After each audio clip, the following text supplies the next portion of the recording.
first and foremost, I consider myself a rock drummer, but I love all different kinds of music. And I found that by studying these other styles and incorporating certain characteristics from them into my playing, I've been able to put together this sort of melting pot approach to playing the drums.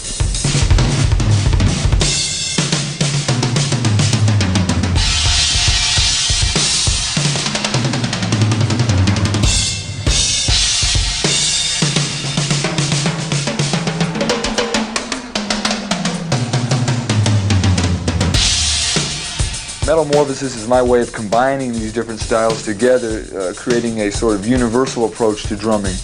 And the edge this gives you is invaluable, creatively and technically, because you'll be able to draw from all these different elements and create your own melting pot approach to playing.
The common denominator between all great drummers, I think, is the fact that they can all groove and they can all function well within their group settings. You know, obviously a lot of guys are noted for, you know, certain soloing things or whatever that they may be capable of doing, but, you know, their primary function within the band is to be able to keep good solid time.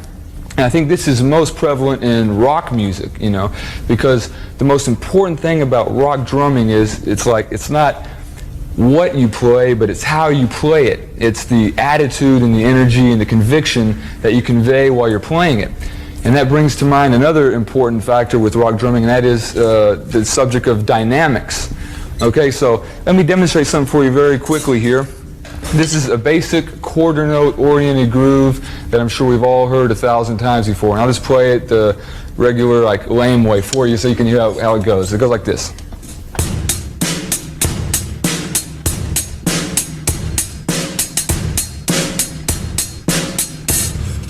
Okay, that's tired, right? So what can we do to really make this happen, to make this groove come along? Now, here's where dynamics really play an important role, okay? To start with, you know, I guess the first thing I should mention is the importance of the proper range of motion when playing rock music, okay? You got to pick up the sticks. You got to dig in a little bit, you know. It's like, because this is what's appropriate for the music. If you were studying with a classical snare drum guy, he'd probably talk about, you know, well, keep your sticks approximately 3 inches, you know, from the snare drum head when you're performing, because, you know, you're working with an orchestra or something. Here you're doing with walls of amps on either side, so I think 3 feet is more like the proper range of motion. So let's go back to this groove idea, and let's start with what we can do, like for instance on the hi-hat, to make this pattern come alive a little bit more. Okay, I was doing regular eighth notes, but what I'll do now is just accentuate the downbeat. Okay, so if we got 1 and 2 and 3 and 4 and, I'll accent all the downbeats. So we have this now.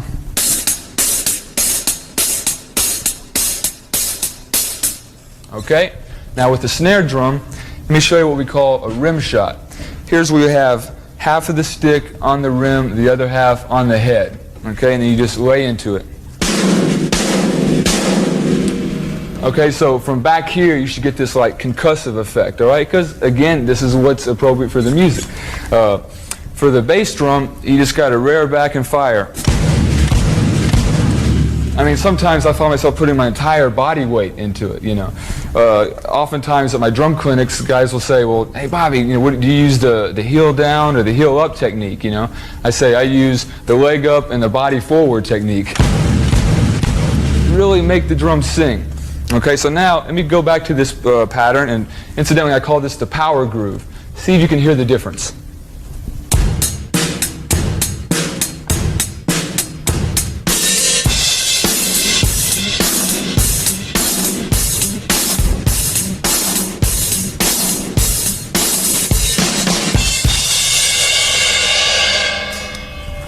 Okay, now if you notice, another thing that I tried to incorporate there as well is a little bit of body motion. Okay, because I found that by just getting your body involved a little bit, it kind of helps to reinforce the consistency of the pocket. So this is something else to keep in mind. Okay, now I'd like to introduce the element of syncopation. Now, syncopation is what you'll probably be most familiar with in a lot of the funk music situations. Basically, what we're going to do is take like some basic kick and snare patterns, rock-oriented patterns, and just by shifting the notes around a little bit within the measure, you create this syncopated feel. Okay, let me explain. Typically, you'd count like a 4/4 measure of rock with 16th notes like this: 1E and a 2E and a 3E and a 4E and a. Okay, those E and does represent the other parts of the beat. So with syncopation, you just simply accentuate those other parts of the beat rather than always just the downbeat. Okay, so let me play for you just a basic, simple rock pattern first.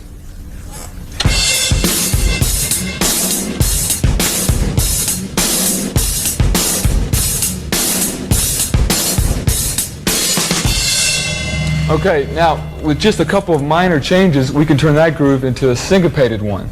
All right? So to break it down very slow, what I just did was this.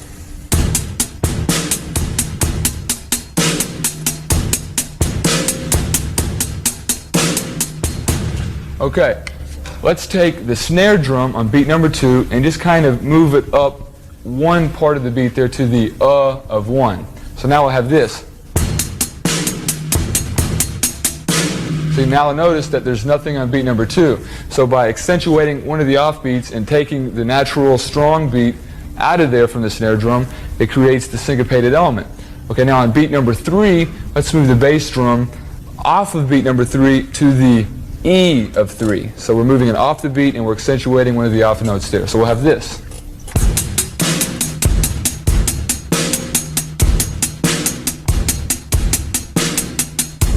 All right, now to complete the pattern, let's go ahead and give them the downbeat on beat number 4, but let's give them a 1 at the very end of it. So we got 4E and a 1.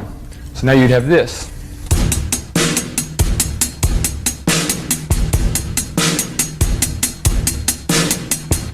All right, now I'll go back to the original pattern. I'll play that, the slamming away with the 8th notes, and then I'll throw in the new syncopated rhythm and see if you can feel the difference.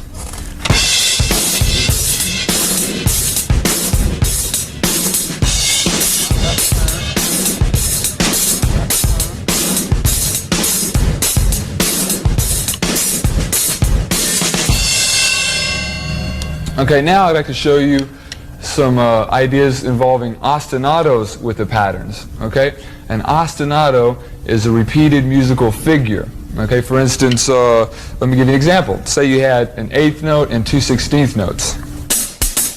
Okay, so in this case we're doing with one beat ostinatos, so it would sound like this. Okay, you could also have 2 16s and an 8. It would sound like this. Or maybe you could have, like, say, upbeat 8th notes, like 1, 2, 3, 4. So what this concept involves is the application of that kind of a hi-hat part while you're still doing the various kick and snare patterns. So this is something that you can apply in your own musical situation. Okay, so let's take our same pattern and let's try the 8th note with the 2 16ths on top of it there.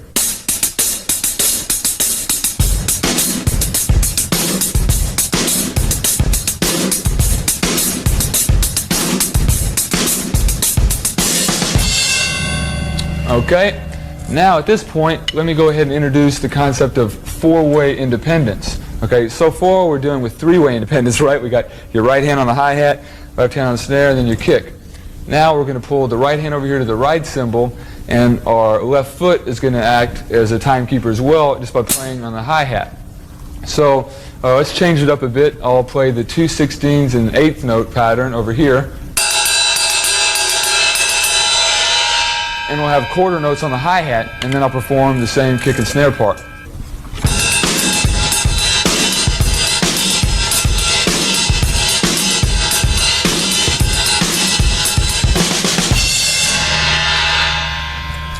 Okay, now I'd like to talk a little bit about linear ideas. Part of the whole, Metalmorphosis concept has to do with like building that arsenal of drum techniques, that old bag of tricks. So when you find yourself in a musical situation where you're asked to create something maybe unique sounding, you'll have that bag of tricks to draw from. And this is one of my favorite things about linear ideas. They're very unique sounding. Probably the singularly most unique aspect of the linear patterns is the fact that nothing will hit together at the same time. Okay, like you won't have a hi-hat and snare together. You won't have like a hi-hat and kick drum together. Kick and snare. Nothing hits together at the same time. So probably the best way for me to describe this to you would be to imagine a measure of 16th notes. So you have like, 1 E and a, 2 E and a. Okay, now all you got to do is just assign a different voice on the drums to each one of those various notes. Okay, and the three voices in question here for now will be the hi-hat, kick, and snare. Okay, so think about a string of 16th notes, and let's take, for instance, the same kick and snare part we've had all along, which is, Okay, now we're just going to fill in the missing 16th note on the hi-hat. So very slowly, okay, let's think about our 16ths right here. They sound like this.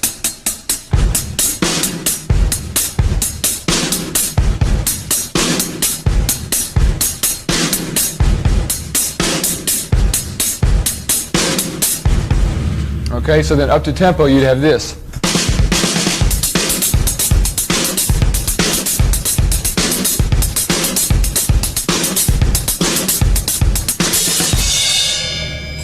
Okay, now let me demonstrate a linear phrase over a longer stretch of time here. Let's take maybe a 4-bar idea.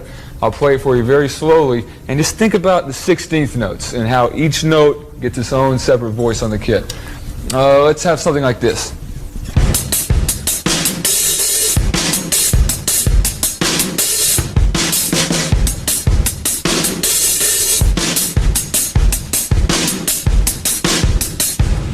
Okay, let me play that a little bit slower for you.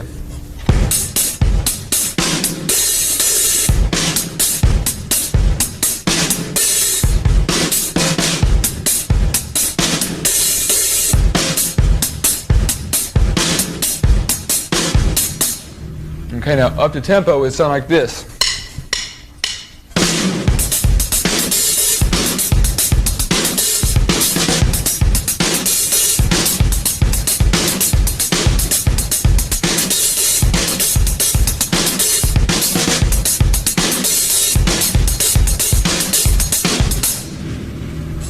Okay, now let's take some of the ideas that we've had thus far, some of the one-beat ostinato ideas and some of the linear ideas, and I'll give you an example about how you can combine some of the different techniques to create a sort of composite pattern. All right, let's start off with the simple 2-bar pattern between the kick and snare, and I'll play 1/8 notes for you just so you can hear what the groove will sound like.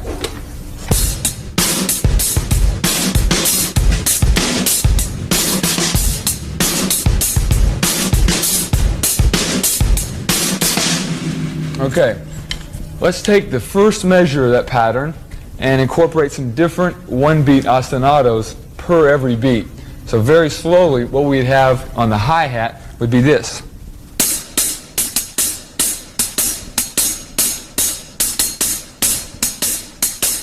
Okay, now with the kick and snare part, you'd sound like this.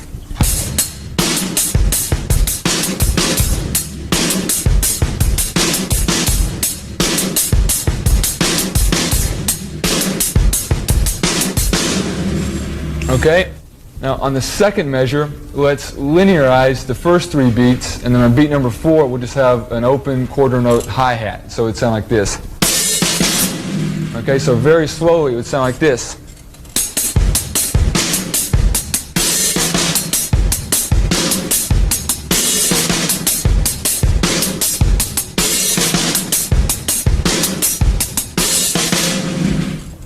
Now, one final thing we can do to the pattern is incorporate some various hi-hat embellishments.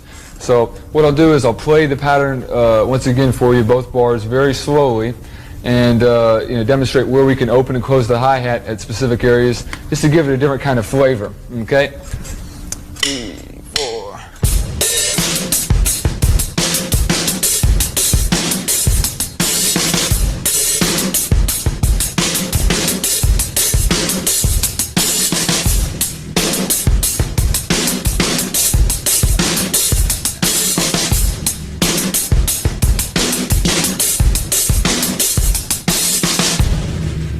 Okay, now up to tempo, it would sound like this.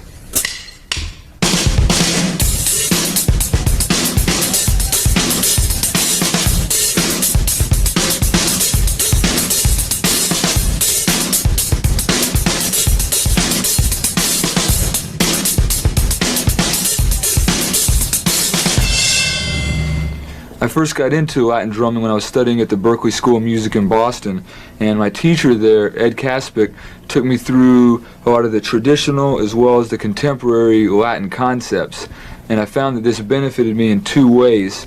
Number 1, it gave me a great deal of 4-way independence, and number 2, it gave me a wide variety of rhythmic ideas and textures to incorporate into my playing.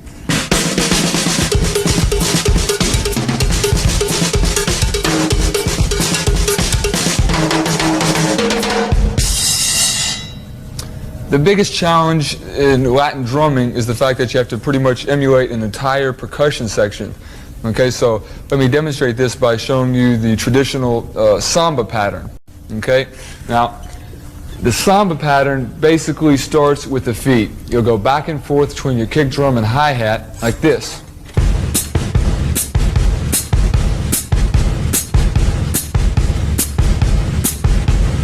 Okay? Now, up to tempo, it would sound like this.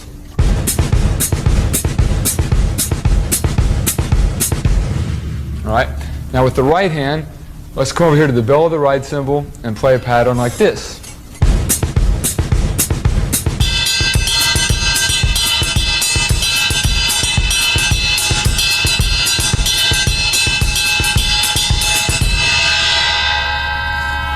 Now, with the left hand, let's do a pattern between the snare and the toms.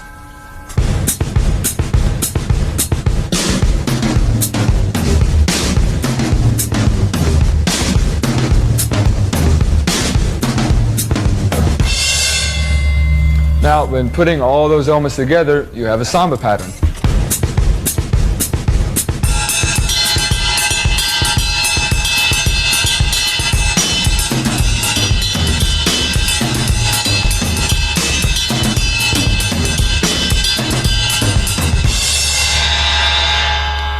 Now, obviously, there's not a lot of call for a samba pattern if you're a rock player, okay? So, what I try to do is take certain elements from the samba pattern and incorporate them in a basic, like, hard rock or rock and roll context, all right?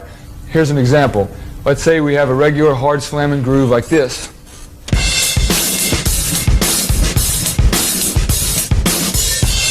All right. Now, instead of just doing like the 8th notes on the hi-hat, let's come over here to the right cymbal and play like a Latin sounding part. Okay, so starting with the hi-hat, I'll demonstrate a couple bars and then we'll go over there and you can notice that the snare drum is still slamming, but now we got the right hand over on the right cymbal to give it kind of a Latin flavor. Check it out.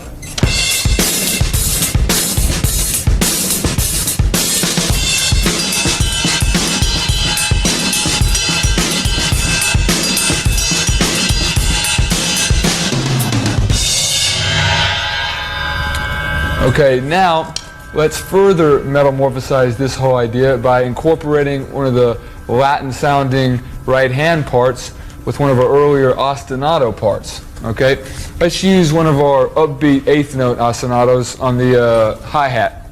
So let's have a groove like this.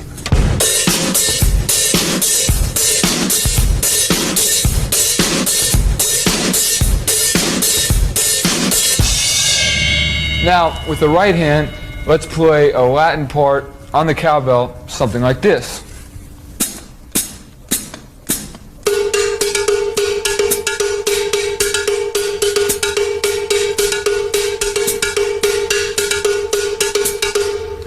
Now, obviously, in order to play all those parts simultaneously, you have to play your ostinato hi-hat part with your left hand.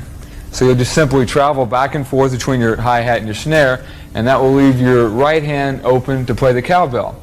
Okay, and it would sound like this.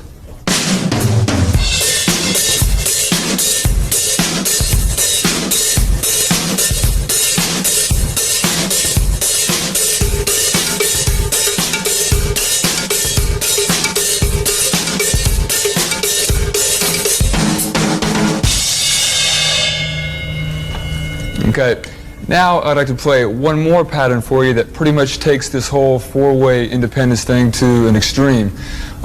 This is something called the monster pattern, and I just want to demonstrate it because I think that it's important to have almost an overabundance of technique than not enough. So let's get started by introducing a new hi-hat technique. This is something called the toe-heel splash technique. Now, if you want this kind of sound,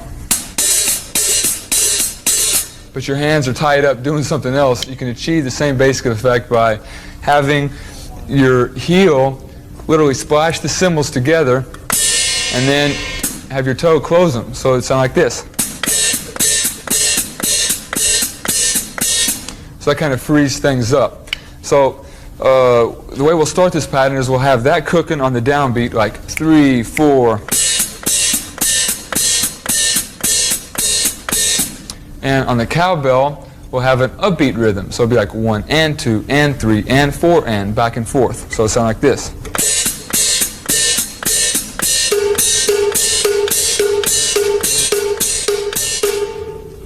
Now on the snare drum, let's have a spacious yet syncopated rhythm, all right? How about something like this?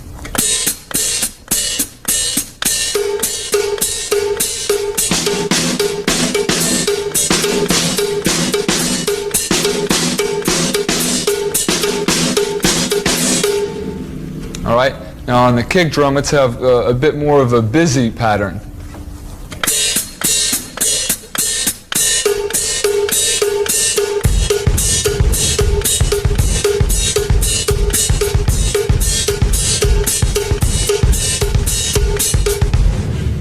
All right, now let's combine all four of those elements together.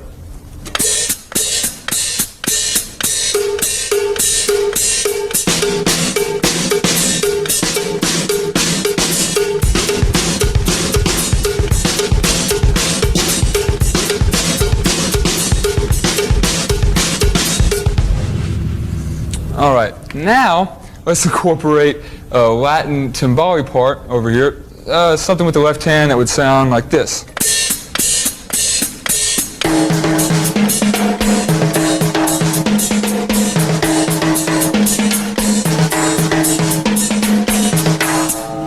All right, so once again we're faced with the problem of having both hands tied up between the snare and the cowbell. So we're not really able to play the timbali part right now. So what you got to do is have your right hand go back and forth between the snare and the cowbell, and that will free up your left hand to play the timbali part. All right, check it out.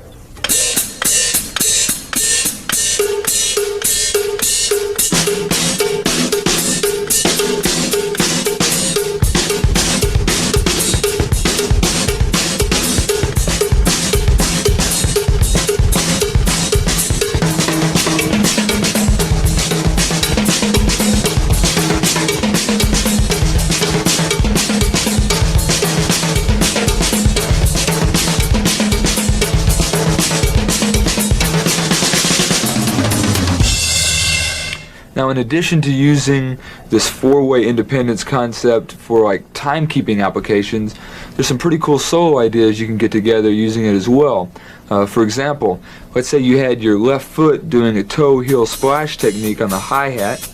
You could have your right hand on the right cymbal doing like a 1-beat ostinato. Your right foot could be performing like a samba pattern on the bass drum. Then that would leave your left hand open to improvise.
Okay, now I don't want to bore you to tears with a lot of talk and demonstration about the rudiments, because I know that we've all been spoon-fed, or maybe I should say force-fed, the rudiments since we started playing, right? But I will say two things. Number one, almost anything that you play here on the drum set is some sort of a derivative from some kind of rudiment. So I think that in general, the more polished up you are on the rudiments, I think the tighter your overall drum sound will be. And the second point I'd like to make is that there's a lot of pretty cool ways to incorporate some of the different rudiments into like a timekeeping groove situation. Let me give you an example. Let's start with the old single stroke roll, which in our case here will just be 16th notes with the right, left, right, left, right, left sticking. Okay, now by placing both the hands on the hi-hat and doing the single stroke, and then on beats 2 and 4, traveling across to the snare, we have a nice little foundation for a different kind of a pattern. Let's add the kick drum on beats 1 and 3, and we'll have this.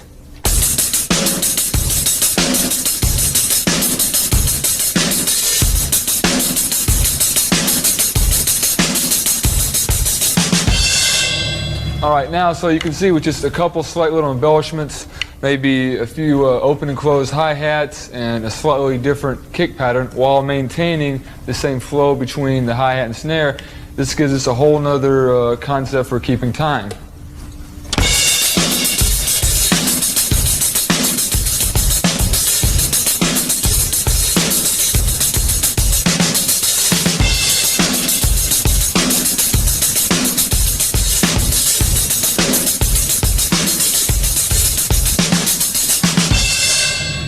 Okay, let's talk about paradiddles now. All right, now paradiddles are still the same 16th notes, but it's a slightly different sticking. Here we'll have right, left, right, right, left, right, left, left.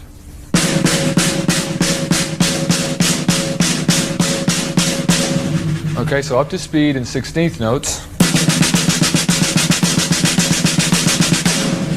Now, a good method of getting some different beats happening with the paradiddle is just to put each hand on a different sound source.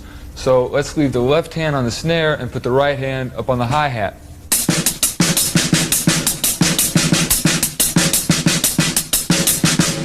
Okay, let's involve an accent on beat number 2 since we want to emphasize that strong beat there.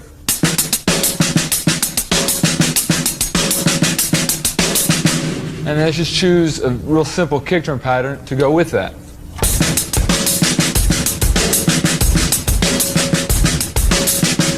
So up to tempo, that would be.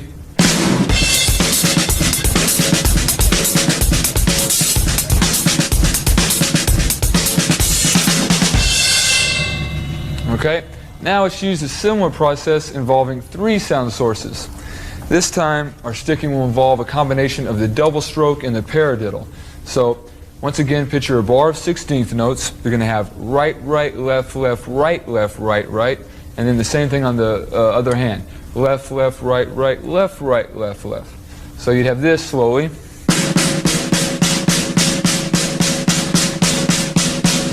Okay, up to tempo, we have this.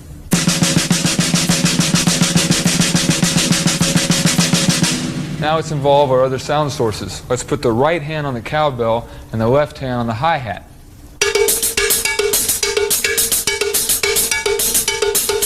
Still the same sticking. Now on beats 2 and 4, let's go ahead and I guess on beat number 2 would be a right hand. And then on beat number 4 we'd have our left hand. So together it would sound like this.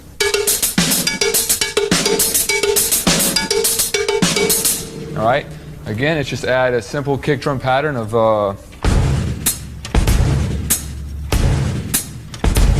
and you have this.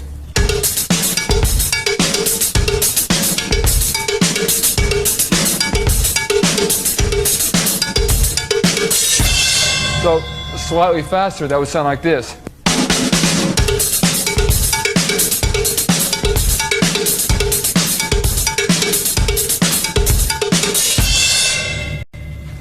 Okay, now I'll show you a final example where we'll take a particular sticking and use it on 4 different sound sources. Okay? So the sticking here is going to be right, right, left, left, right, left, right, right. And then the second half would be left, right, right, left, right, left, right, left. Okay, so very slowly you'd have this.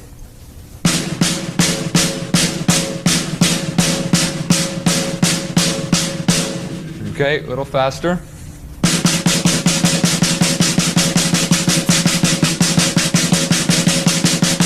Okay, now, after we're comfortable with the sticking, let's apply it to the different sound sources. Okay, so slowly it would be like this.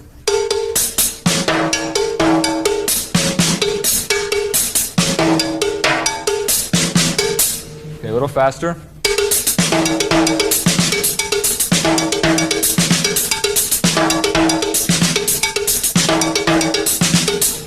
Okay, couple natural places to embellish that would be to go ahead and dig in on the snare, and then let's just open up the last hi-hat of the phrase. So we'd have this.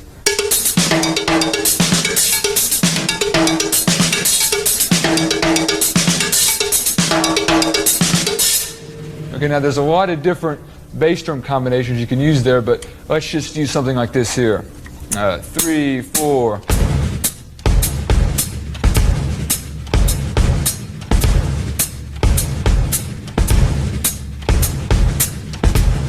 Okay, so now we'll get the sticking going with the kick drum pattern. It's important to practice these very, very slow so you can see exactly where the bass drum is going to come in at and connect with, so you can figure out what hand it's going to hit with. So again, slowly you'd have this.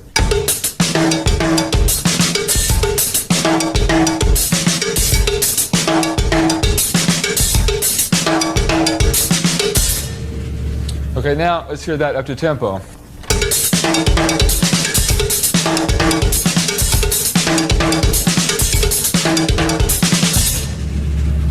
Okay, so remember, on all of these examples I'm just showing you, it's very, very important that you start with the snare and really get comfortable with the pattern there. So keep on practicing. One of the most commonly asked questions that I get is about practicing. Like, How much should we practice? What should we practice on? All those kind of things. There's a couple fundamental things to remember, I think, and that is that it's good to have a real direction when you go into practice. You should have, like, short and long-term objectives, and remember that the most important thing is the quality of your practice time as opposed to the quantity of it. Now, of course, I guess all serious drummers should go through some time in their life where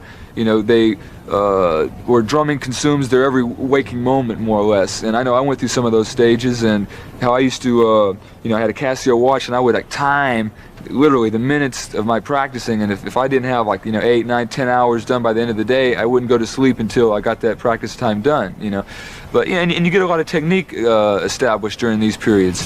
But the bottom line is this, practice is a time to develop technique, and playing live is where it all comes together. Okay, this little military thing that I just improvised for you is probably where most of us have heard the 5 and 7 and 9 stroke rolls. Now today, let's metamorphosize these into more practical groove applications. Let's start with the 5 stroke roll. Okay, very simply, it's just right, right, left, left, right. Slow is what it would be. And up to speed. Okay, now a practical application of the 5 stroke roll would be, back to our single stroke concept on the hi-hat, and then just on the end of 4, we're going to apply the 5 stroke roll, which on the hi-hat would sound like this. Okay, so it'd be this.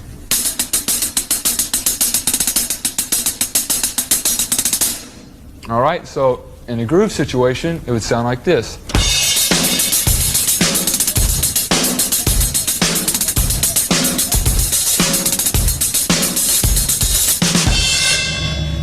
All right, let's look at the 9 stroke roll now. That is like twice as long. Right, right, left, left, right, right, left, left, right. Up to speed. And on the hi-hat. Okay, so in a string of 16th notes, it might sound like this.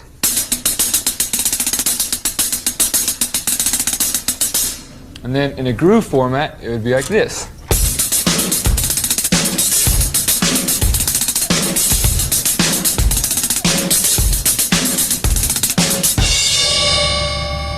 Okay, so you can see that by just mixing up some of the 5s and some of the 7s, it's a good way to embellish some of our 16th note patterns, or for that matter, any other places that you can think of to throw a 5 or a 9 stroke roll in. Naturally, the 7s and the 13s and all the other strokes would be applied in the same manner. Now, while we're on the subject of rolls and doubling up and all that, here's something I call the doubling concept.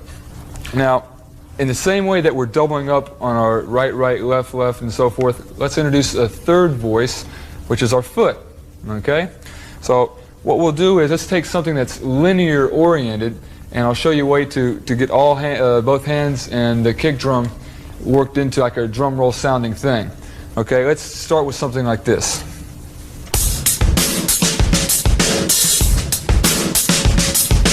Let's take that little bit right there. A little slower.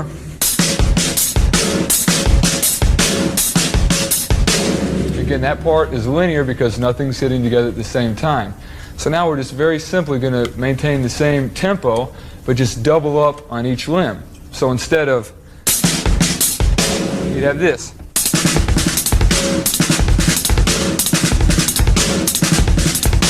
Okay, a little slower, you'll see it's just the same, just doubled up on each limb. So now in the context of the groove with which I first showed it to you, it'd be like this.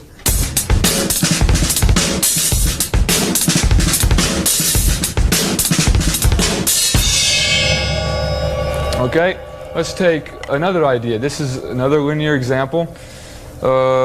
Something like this.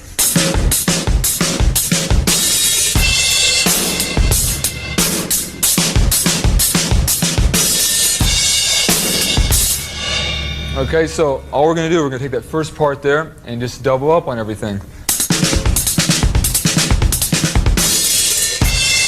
All right, a little faster.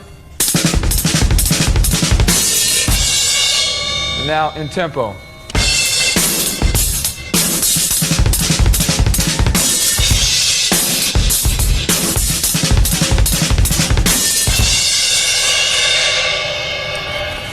Okay, now here's an example of doing a linear oriented fill and then doubling up on that. So the basic fill involving the timbalis and rotos and all that sounds like this.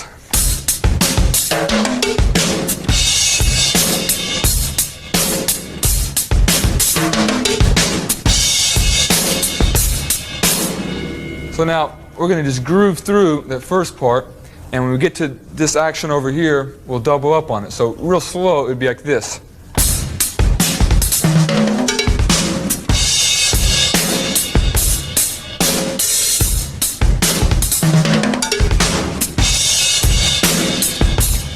Okay, sounds pretty wild when you speed it up. Check this out.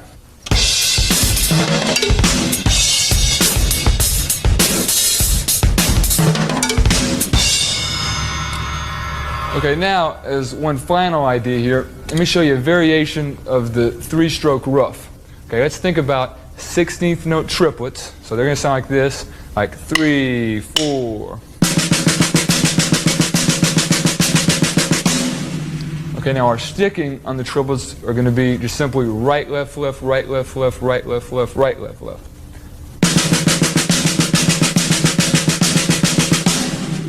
Okay, now let me turn you on to a pretty cool like groove filler idea just based off that right, left, left, right, left, left pattern. All right, let's start by accenting 2 and 4.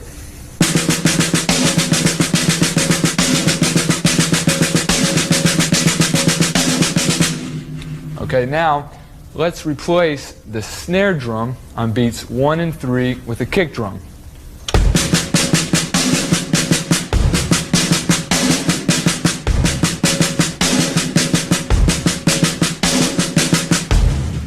So obviously you still have the 2 lefts happening, you know, each time they're on the triplet.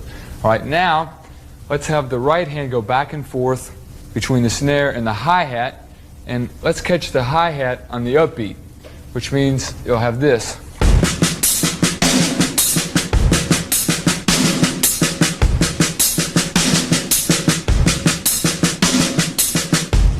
Okay, a little faster.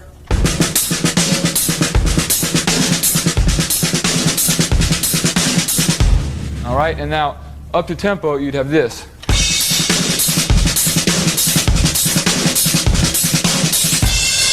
So like in a heavy rock type of a situation, it's kind of a cool thing to throw in. Dig it.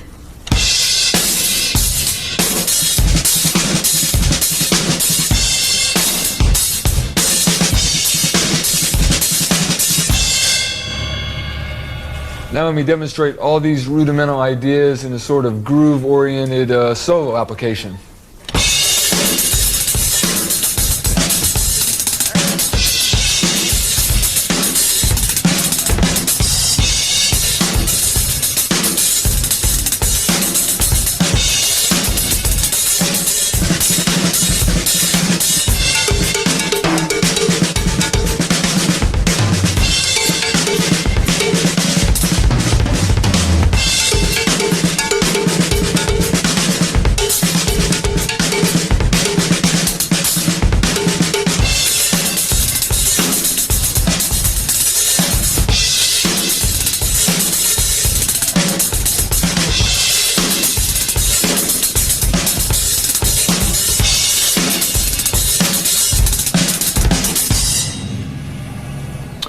Playing live, I think, is one of the most overlooked aspects of drumming, especially to the younger guys, you know, because it's easy to have this theory about, you know, stay in a room and practice to where the baddest around and then go out and blow the world away, right? But it doesn't always work that way, because when you go out and perform live, it's a whole nother ball game. You know, there's a lot of other variables that come into play. And, you know, I'll tell you, it's no cakewalk out there. You know, it's all part of paying your dues. I mean, I spent a lot of years touring in metal bands all around the country, and I spent many a night in cheap motel rooms living off chicken soup, but I was playing in front of people every night, and that's a very, very essential part of your overall development, you know. Say like with funk drumming, it's one thing to sit in a room and work on all the funk chops, that's cool, but I know for me, my whole funk attitude or funk groove didn't really come together until I actually got out and played with a couple different hardcore funk bands, you know. So I would definitely advocate that any serious drummer definitely seek out that live experience.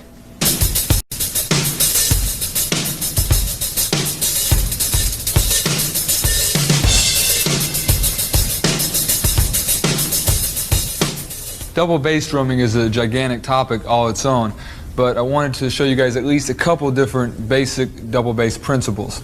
So let's start with perhaps the most basic of all, which is the 16th notes on the bass drums. Okay, so probably the best way to rehearse this would be to maybe have, start with your 8th notes on the hi-hat, 2 and 4 on the snare, and then fill it up with 16th notes underneath on the kicks.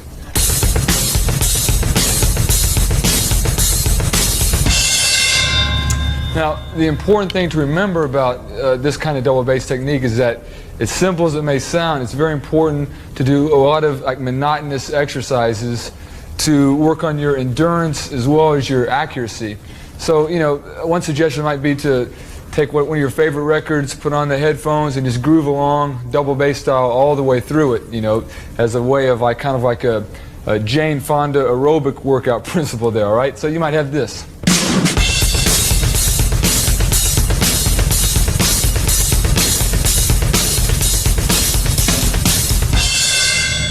So whenever you practice it, you can vary your snare drum a little bit here and there, but the main idea is to keep the double bass working there.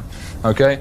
So once you feel comfortable with your feet grooving along with the 16th notes, just by changing a couple things on your hands, you can create a whole different feel.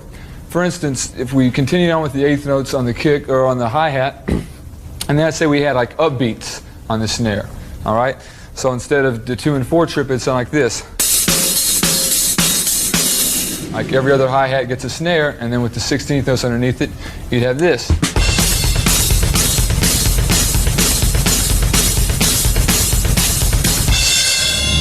Again, to really make that pattern happen, you always got to start it slow and work up to speed and really pay attention to the accuracy at a lower tempo before attempting it faster. Okay, now real quick, let's incorporate maybe a rudimental idea on top of the 16th notes to give you yet a more diverse sounding pattern. Let's take the good old paradiddles and let's break them up between the cowbell and the snare, okay, which would be this. All right, but now just put your double kicks underneath it.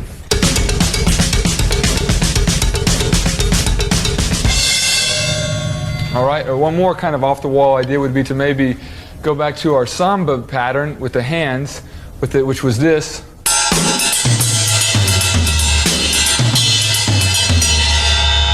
But put the double kicks underneath that.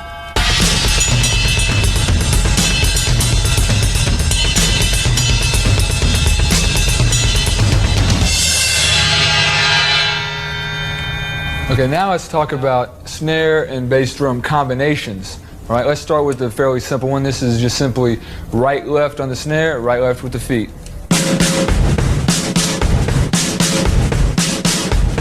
So a little faster you'd have. All right, another idea would be 4 with the hands, 2 with the feet. Right, left, then right, left with the feet.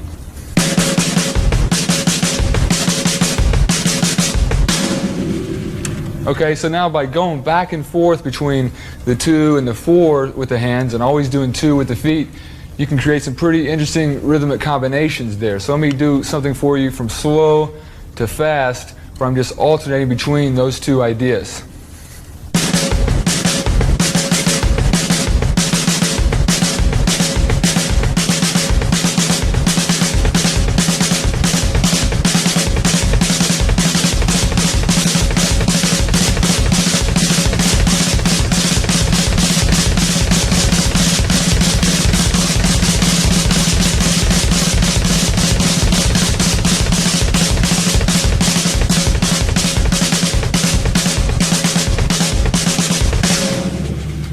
Okay, now as all I did that entire time was just either 2s or 4s on the hands and then 2s on the feet.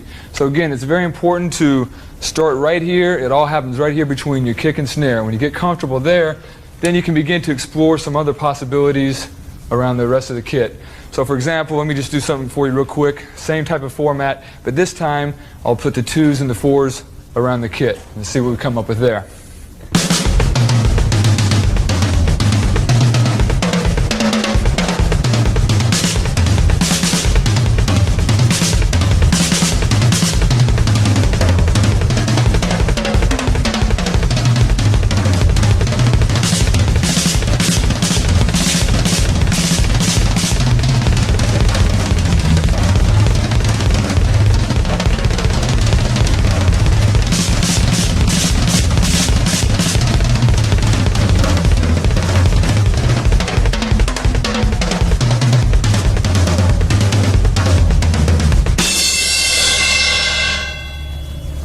Okay?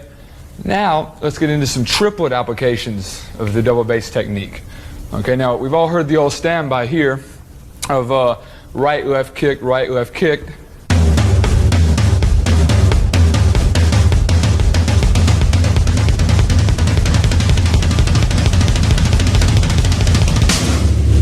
Okay, here's a double bass variation on that theme.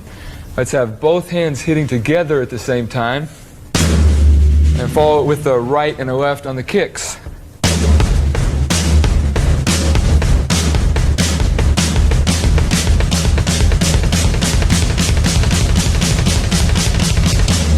So rhythmically, obviously, it's the same thing, but we have a different kind of a sound to it. Now, to further vary the different kind of sounds, you can have your left hand, it's an idea. Maybe have your right hand stationary, have your left hand wander around to some of the other sound sources, and you get some interesting sounds happening.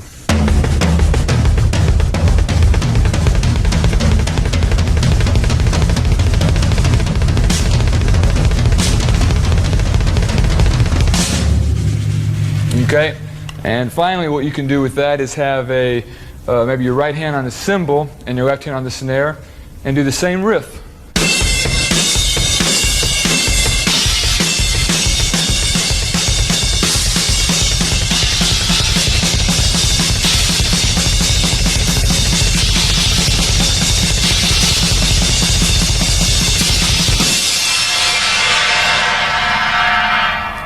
So now let's look at a final triplet application where the bass drums are actually playing the entire triplet. Now the way I like to do this is to go right, right, left on the bass drums. So then when you add the snare at the end,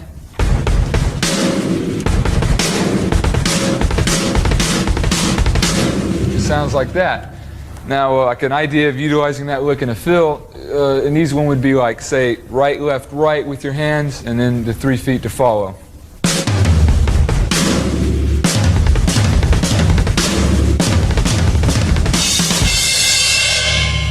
Okay, now to incorporate this in a groove situation, say you're cranking out like a quarter note fill over here on the cymbal, and just squeeze them in like this.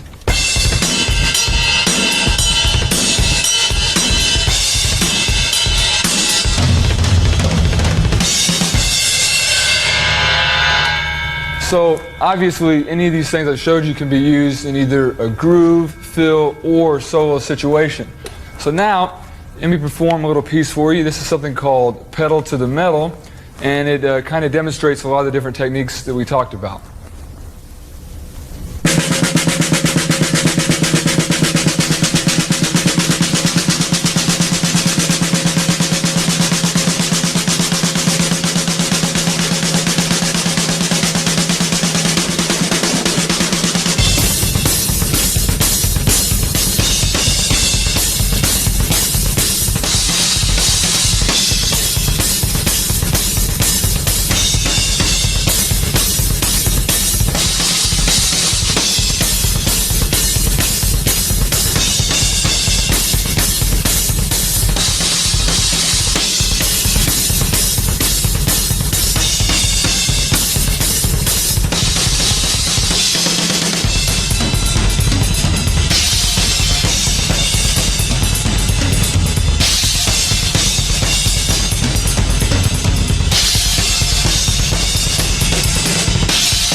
I think the most interesting thing about the solo you just heard was the fact that there was a definite form happening. If you notice, we had like a verse-chorus type thing at the beginning, we had some open improvisation in the middle, and then we had the verse-chorus thing at the end. So it was kind of a definite structure happening there. And that brings me to one of the most commonly asked questions that I get regarding soloing. And that is, when you take a solo, do you improvise the whole thing? Do you make it up as you go along? Or do you have something definite worked out? Now, I mean, obviously there's no right or wrong way to solo, but I found that for me what's very effective is to have a definite structure that you're going to be working with, but then, improvise within that structure. And I think one of the most important principles involving dealing with improvisation is the 16th note accent patterns that you can deal with, like on the snare. So let's start with measureful 16th notes.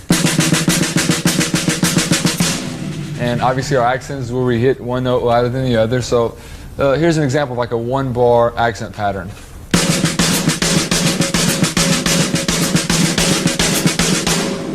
So I think the important thing is that you just take it 1 bar at a time and be able to execute any kind of accent pattern that you hear in your head. All right. That way you can get together in an improvisational situation, just multiple accents, and you can kind of create the whole rhythmic flow that you want as you go along. Here's an example of a few bars where I'm just improvising the accents on the snare drum.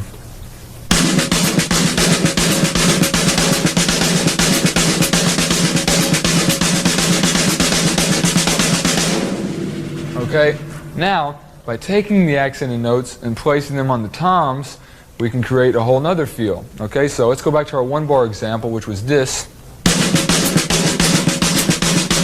And just simply apply the accent to the toms.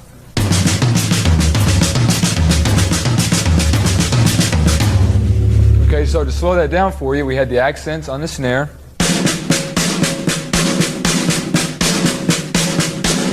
And we just simply move the hands over to the toms at that point of accent there.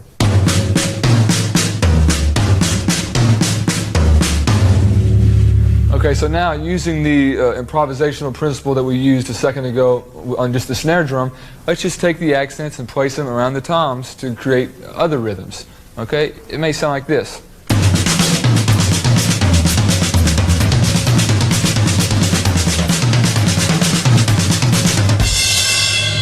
Okay, but again, I have to emphasize that it's very important that you're very comfortable playing the accented notes on the snare drum first before you bring in the other toms or the other drums. All right, and the same principle can apply to cymbals as well. Okay, our original accent pattern was this. Okay, now as applied to the cymbals with a bass drum.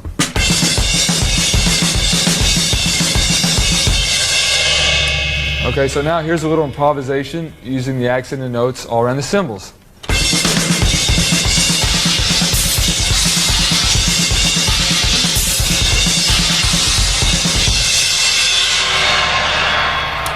Okay, so now let me demonstrate a little bit about incorporating all 3 elements: accented snares, accents on the toms, and accents on the cymbals, and see what we can come up with here.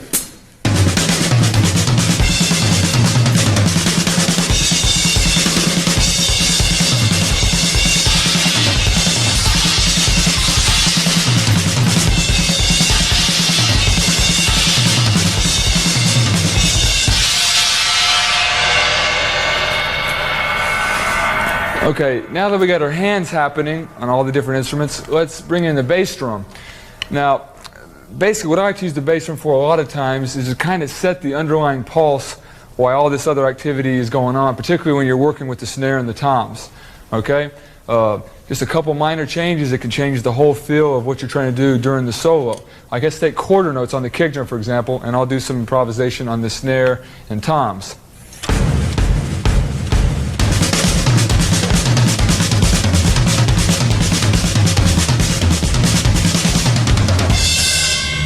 Okay, so it almost gives it kind of like a march drive. All right, how about 8th notes? You'd have this.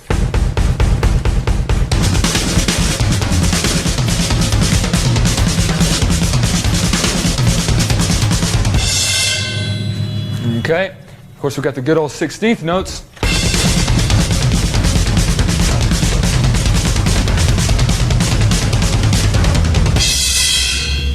Okay, so that was obviously just, hammering away on the kicks while we do the accent patterns there. Final idea, the sky's the limit basically with the kind of, bass drum combinations that you want to incorporate with your hands. The key thing to remember is, again, always start very slow on the snare drum and let your bass drum get comfortable there. But you could always do a samba type pattern with your feet. And do the same thing with your hands.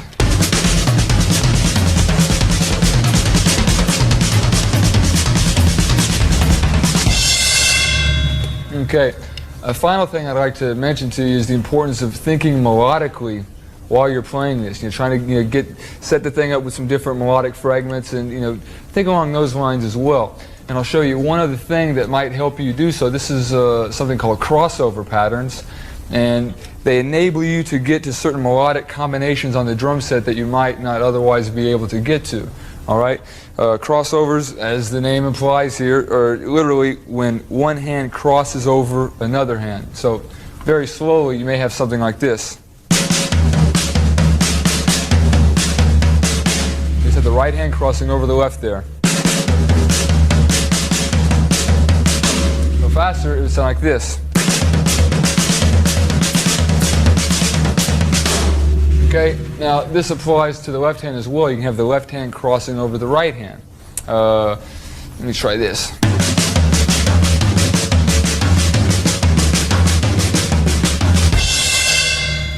Okay, now these crossover patterns are particularly effective in a 16th note triplet format. Okay, like for instance, if we had 6 notes per beat.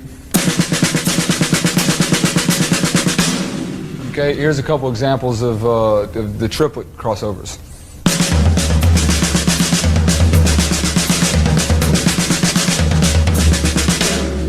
Okay, here's another.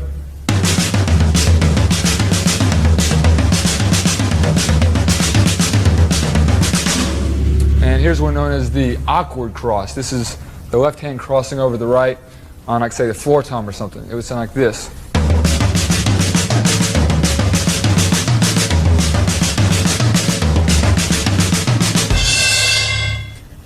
Now, when I was studying these crossover patterns with Lenny Nelson, he had a very interesting approach to them. He used to talk about working them up to speed so fast that you really didn't think of them anymore as like, 16th note triplets. You thought about them more as like a color. So this is a very important concept to include in our little bag of tricks here then. If ever you're soloing and you more or less hear a certain color as opposed to just like, the different accented notes or whatnot. So I'll take the first example, go slow to fast, and you'll see at some point there, it just becomes a color all its own.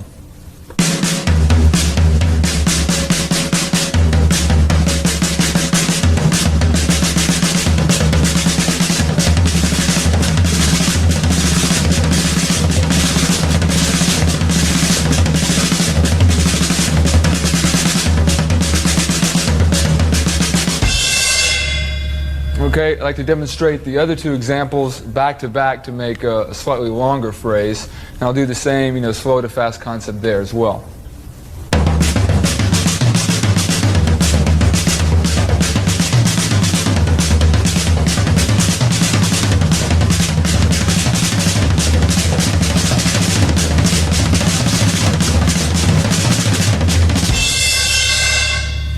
Okay, now the important thing to remember about getting something like that up to the proper speed is that it just takes a whole lot of monotonous execution on the drum set. Just a lot of repetition from slow to fast over and over and over again.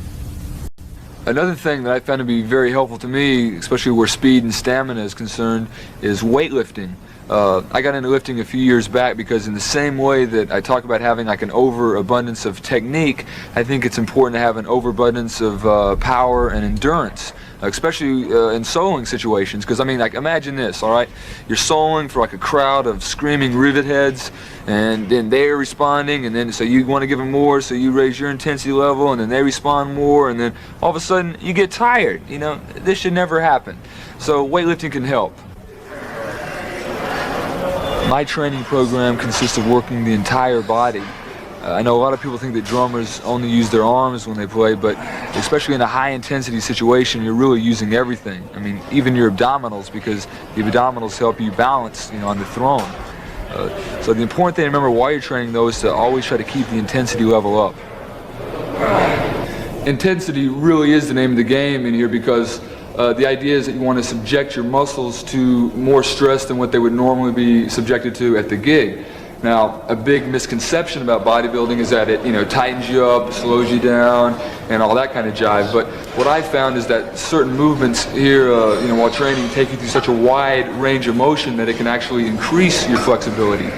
Now, one thing that I don't do is any exercise that directly works my forearms, like wrist curls or something, because, I found that can actually inhibit your hand speed in certain situations. But other than that, weight training has given me the ability to perform tirelessly, whether it be hours and hours in the studio or night after night on the road, with virtually no limitation. A final thing I'd like to say while on the subject of all this health business is the fact that I don't smoke, I don't drink, and I don't do drugs. And I mean, obviously I'm not a preacher, and I don't like to tell other people how to run their lives, but I just like for people to know that this is a decision that I've made about my lifestyle, and it's been advantageous to me, both on a personal as well as a professional level. Okay, now let's talk about incorporating the rudiments into this solo situation here. All right? How about the good old 5-stroke roll? Okay, what you can do is, say you have like your accent and 16th notes. Okay, just experiment with some different combinations while you're improvising on, interjecting the 5-stroke roll. And you'd have this.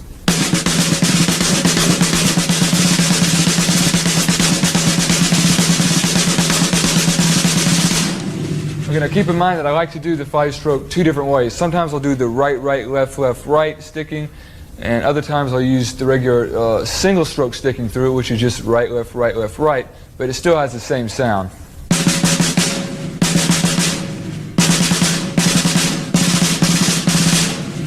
Okay, now how about 9-stroke rolls? Same principle there.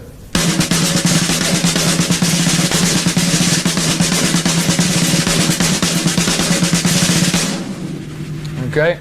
One other rudiment I'll turn you on to here for a solo situation would be flams. Okay, now flams are, of course, it's actually one strong note, but you'll have a grace note hitting right before it. So it'll give you that kind of sound. So now when you use your flams, at random in a string of 16th notes, you can get this kind of sound.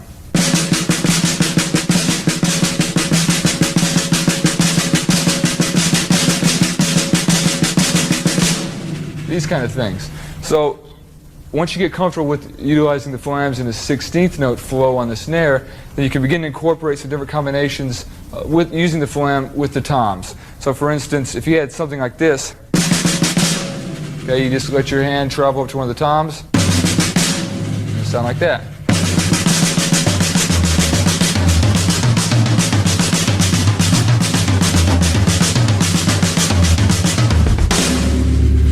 Okay, now let me demonstrate a few of these different soloing ideas, and let's say for a change of pace, a little jazz solo.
Okay, so now we have a lot of different soloing component ideas happening. So our next step would be to organize all these musical ideas so they make some sort of sense.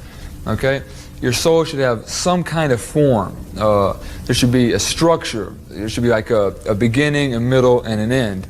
And you may want to incorporate the elements of, contour, contrast, and then have some kind of climax happening there. Because this way, it's just a bunch of riffs then if you don't organize it in some kind of way like that.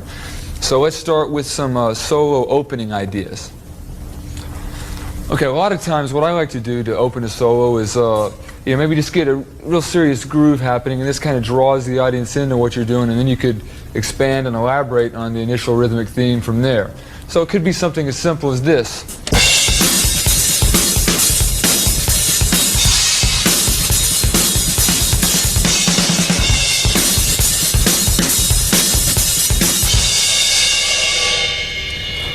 So in that example, we had the slamming 2 and 4 going on for most of it, and we began to hint at like a rhythmic theme there. Okay? If you want something a little bit busier, something that grabs them a little bit more, maybe try a double bass oriented thing like this.